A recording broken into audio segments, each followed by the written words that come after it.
Bonjour à tous et bienvenue dans cette nouvelle édition de Business Africa. Je suis Armelga.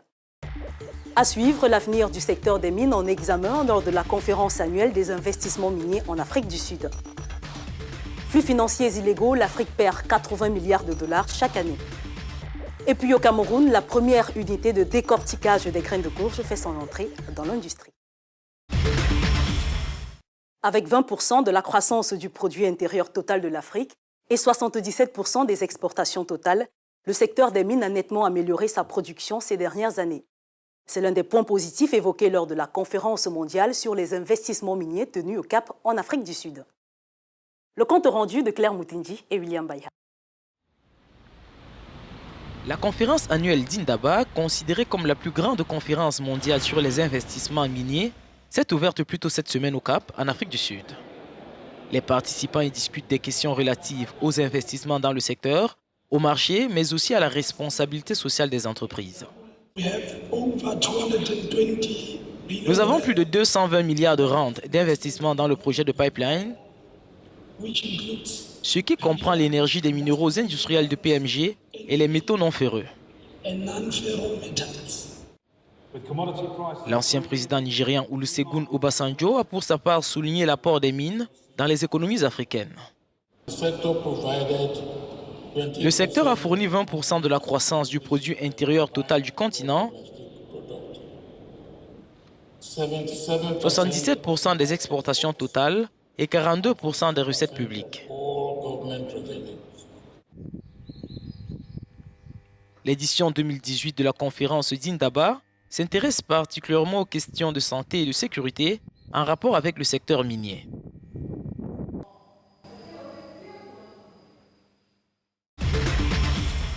Mauvaise nouvelle pour l'économie africaine. Le continent perd environ 80 milliards de dollars en flux financiers illicites chaque année, d'après Albert Mouchanga, commissaire de l'Union africaine en charge du commerce et de l'industrie.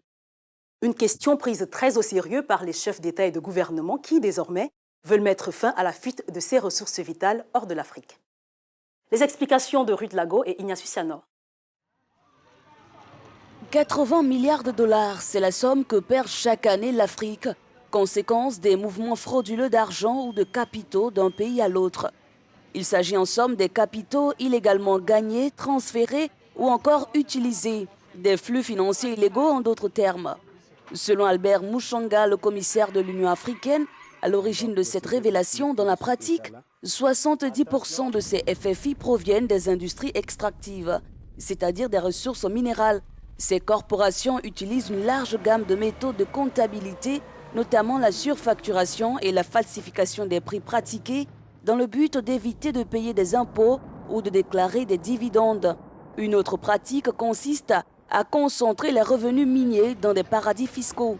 Cette évasion fiscale commerciale serait un obstacle à la transformation économique du continent, vu l'insuffisance de la croissance, les niveaux élevés de pauvreté et les besoins en matière de ressources. Face à cette menace que constitue la perte des capitaux africains logés dans des paradis fiscaux, lui a nommé un haut comité conduit par Thabo Mbeki, l'ancien président sud-africain, dont le but sera d'exhorter les acteurs concernés à endiguer la fuite de ces capitaux. Dans cet élan, l'année 2018 a été mise sous le signe de la lutte contre la corruption et les corollaires des flux financiers illégaux.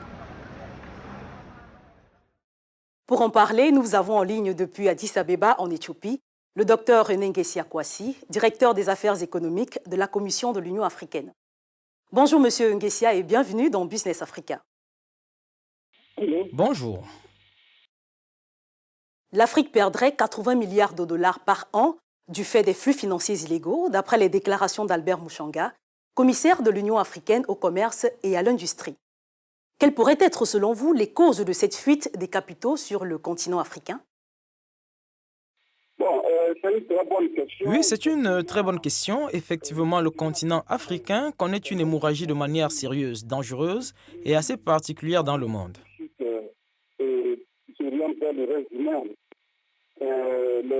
Les données même indiquent que c'est de plus en plus criard. Ces fléaux qui affectent largement l'Afrique, contrairement au volume effectif des investissements directs étrangers, qui se portent bien. Les origines des flux financiers illicites sont diverses. On peut citer entre autres l'évasion fiscale, l'optimisation fiscale, parce que les entreprises préfèrent s'exiler, baser leur siège dans les pays où la taxe est très faible.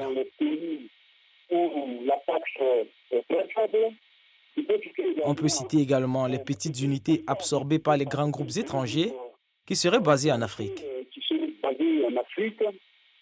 On peut aussi citer les problèmes de gestion et aussi le blanchissement d'argent. Autant de facteurs qu'on peut citer et qui expliquent l'importance du volume des flux financiers illicites sur le continent, alors que ce continent en a besoin pour développer son économie et trouver du travail à ses jeunes. Quelles menaces ces flux illégaux représentent-ils pour la renaissance et le développement de l'économie africaine? Ok, il faut reconnaître qu'aujourd'hui, l'Afrique ne maîtrise pas encore tous les dessous du financement de son économie. Les besoins de développement exprimés par le continent sont énormes. Et disons-le, de plus en plus, l'Afrique a besoin de mobiliser le plus grand nombre de ressources pour faire face aux réalités de ces régions. On ne peut pas, d'un côté, forcer l'Afrique et ne pas avoir suffisamment mobilisé de ressources pour faire face à un certain nombre de financements, et que d'un autre côté, il y a un certain nombre de financements qui sortent du continent de manière frauduleuse et qui pénalisent ce continent et affectent sa souveraineté et son autosuffisance actuelle. Donc voilà, madame, la menace que cela représente pour le continent. Comme solution, il a été évoqué la lutte contre la corruption en Afrique. Comment est-ce que cette nouvelle politique doit-elle être articulée au niveau des États et des entreprises privées? On peut proposer peut-être comme solution la pratique de la bonne gouvernance économique. C'est fondamental. On dit souvent que la corruption, c'est une question. Et on dit souvent que la corruption, c'est une potion qui attire. Donc, il faut également trouver une solution pour lutter contre cela. Et donc, les pays devraient appeler les entreprises à venir s'investir en Afrique, vu que les entreprises étrangères n'aident pas vraiment les États africains à s'approprier et à pratiquer ce qu'on appelle la bonne gouvernance.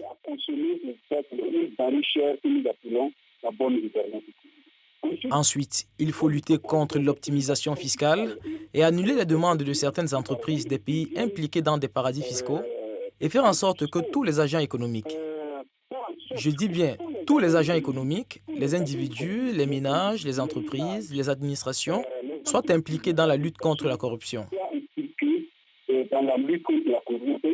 C'est une affaire de tous et pas seulement une affaire qui concerne les dirigeants.